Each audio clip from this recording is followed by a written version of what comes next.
All right, let's go ahead and make sure you are all set for your test on Module 6. So turn to page 197 and let's check and see how you did. So let's look at number 1. Okay, as you're pulling out this information, usually the last sentence tells you what to do. Write an expression. That means it's not going to be an equation, okay? It's just an expression algebraically to represent the total cost for the 2 days for the N members of the club. The first day, they paid $60 plus $15 times every ticket they had to buy. So that's your N, because N people have to pay $15 a ticket. That's the first day. The second day, they had to pay $95 for transportation plus $12 per ticket to the Geology Museum. Okay. And we want the total, so we're going to add these two together. What you should do at this point is combine terms that are alike. So you can take the constant 60 and 95 and combine those to be 155.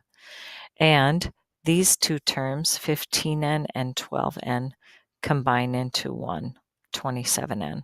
Now, some people get picky and say you should always put the term that has the variable in the lead. For our purposes, you could leave it this way. If you wrote it as 27N plus 155, that's fabulous. As you get higher up in algebra, we'll always write it with this term first because we do something called writing it in descending order. Don't worry about that right now. Okay, next. Each of these are one-step equations. I am going to be just a crab apple about making sure you show your work on each side, okay? Find the variable and get it alone by undoing what's happening to your variable, undoing the operation in the reverse order. The reason I'm subtracting 9.7 is so that that goes to 0, and h plus 0 is h. This gives you something like, I believe, negative 19 4/10. Please get used to writing the variable equals that amount, please, and thank you. Here's my variable p, okay? I'm adding negative 3/4. To isolate p, I need to undo adding that value. However, undoing addition is subtraction and it's negative. So really, I'm just adding 3/4 to make that wipe out to go to 0, because 0 plus the variable p is the variable p. Add 3/4 here and write it however you so choose. If you wrote it as an improper fraction, you'd say 5/4. Some people might prefer writing it as 1 1/4, or even as a decimal, since it's a nice terminating decimal. There you go. Moving on to number 4, divide. That's how you undo this multiplying by that negative 2/10 k. Now, I'm going to tell you right now, I'm tired and I don't dare trust doing this in my head. So it's easier for me to do it this way. And Shazam, you get positive, my thing is going wonky here, k equals, because that goes to positive 1, positive 75. Crazy, but true. On number 5, you are going to multiply both sides by negative 3.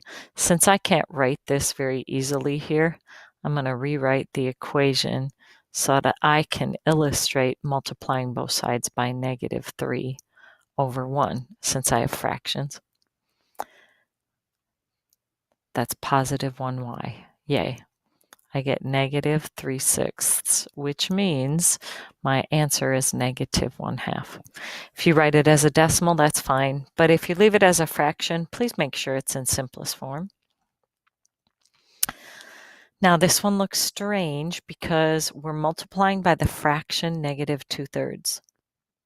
But to undo Multiplication, we divide. So we're going to divide by a fraction, which frankly, on this side is okay because you get 1m.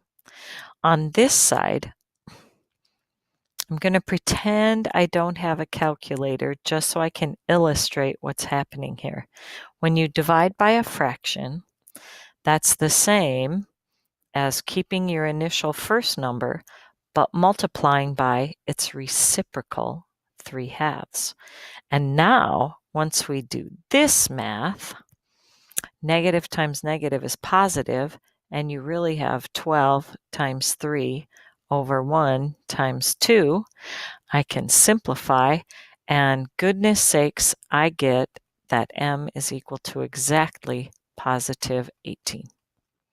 Sweet. The last one. Now, here's one with one of these negative signs out front. Frankly, I like to take care of this in one swoop. So I'm going to put the negative, because this is like saying -1 times the whole fraction. I'm going to think or treat it as though I multiplied that -1 times the denominator. Okay, so I still have this negative sign there. But now, in order to undo or use the inverse operation, instead of dividing, I'm going to undo it by multiplying by -4 and 5/10. And again, I'm even grabbing my calculator because it's the end of the day and I'm just stinking tired. And I get t equals negative. That makes sense. And let's see, if this was just 2 times that 4.5, I'd get -9. So the fact that this starts with -10 makes sense to me. -10 and 8/10. T equals -10 and 8/10. Boom. All right, then in section 3, we started talking about how do you interpret and write the equation. This one said write the equation that could be solved. So you don't even have to solve it, just come up with the equation.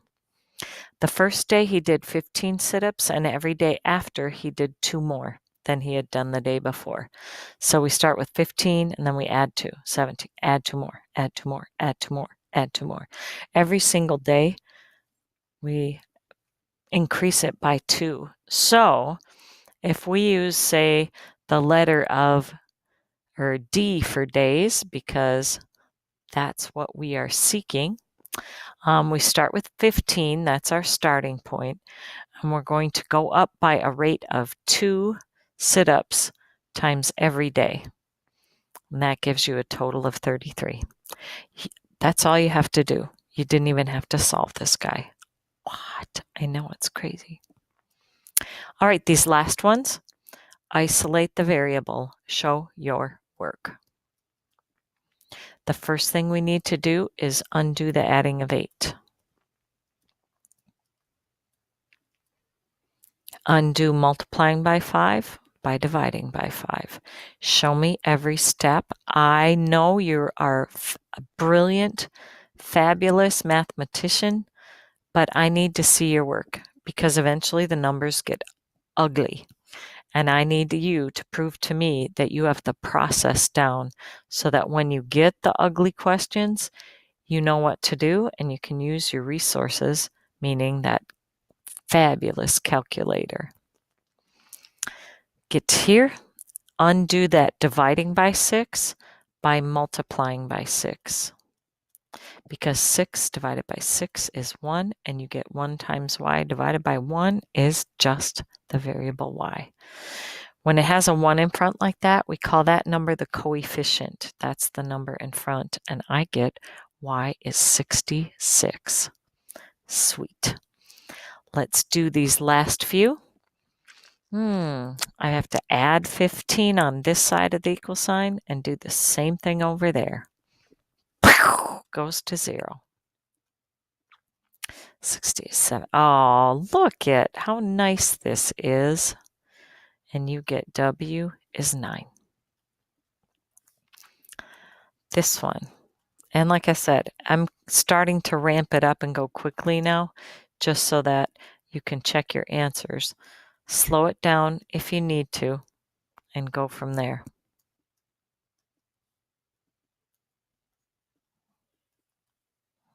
1G or just G. Boom.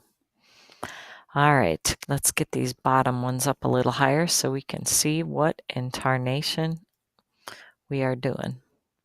Show me your work on both sides. If you only show it on this side, then what you're writing is really a violation of the equality. I always say you're violating math law. Ah! Go and get a ticket, man. Undo by multiplying by 5. 5 divided by 5 is 1. 1F is negative 15. Last one. Watch your signs. Make sure you divide both sides by negative 4. That gives me positive 1, positive 2. This last question is kind of confusing. Oops, did I not even put it on here? Or maybe it's way down at the bottom. I don't remember. I guess I forgot to add it in there. But it's asking you, how can you use two-step equations to solve real-world problems? And so basically, you kind of translate the words into an algebraic equation. So you're translating the word problem into an equation and solve it.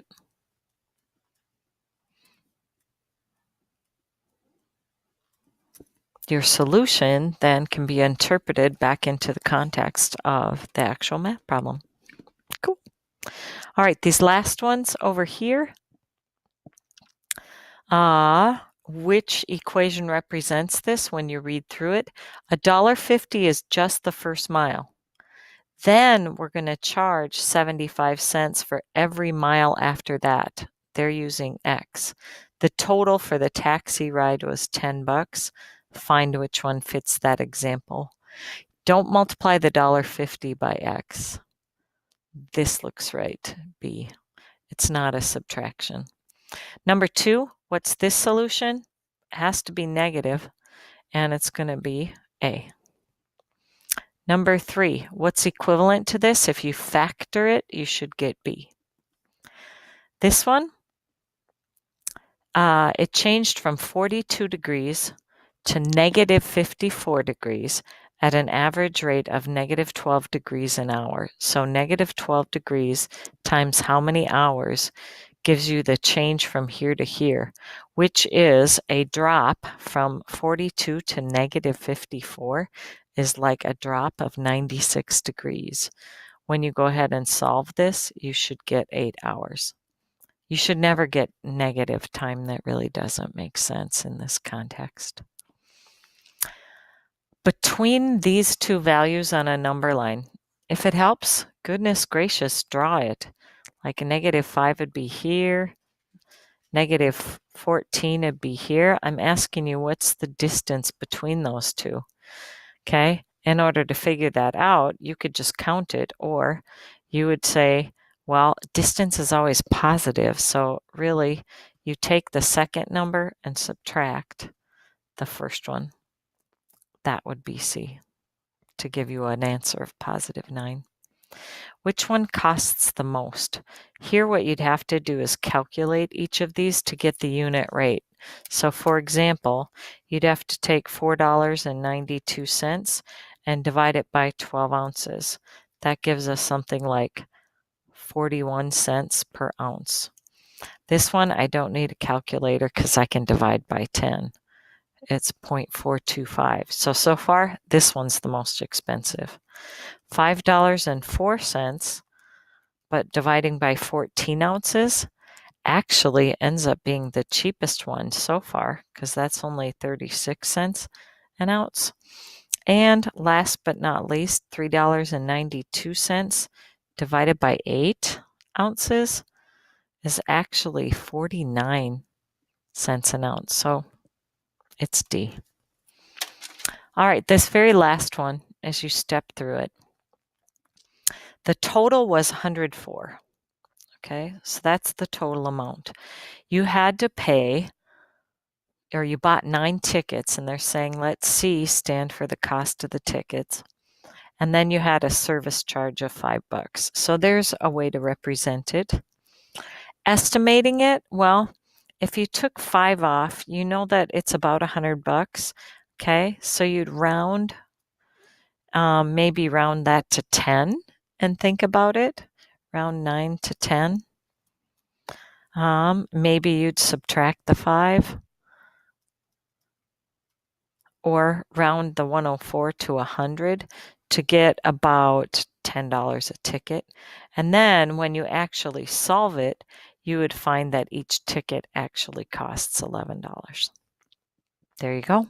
Be ready for the test tomorrow. Good luck.